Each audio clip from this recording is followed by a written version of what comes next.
Sports নামে একটা agency আমরা জানি যে মার্কেটিং এজেন্সি বিপিএল এর সঙ্গে প্রথমবার জড়িত হয়েছিল এবং সেটা অনেকগুলো মানে আমরা 2 বছর 3 বছর যাওয়ার পরে বুঝেছিলাম যে বিসিবি ওখান থেকে আসলে খুব লাভবান হয়নি প্রথম দিকে।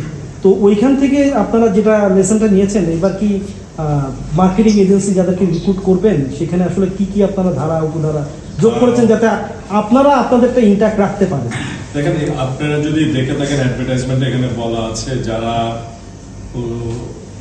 ইন্টারন্যাশনাল টি-20 লিগ করার মতো অভিজ্ঞতা আছে, তাদের মধ্যে দক্ষ কর্মচারী রয়েছে যারা এই সম্পর্কে কাজ করেছে। আপনি যদি আমাদের অ্যাডভার্টাইজমেন্টটা দেখেন তাহলে আপনারা হয়তো ক্লিয়ার হবেন।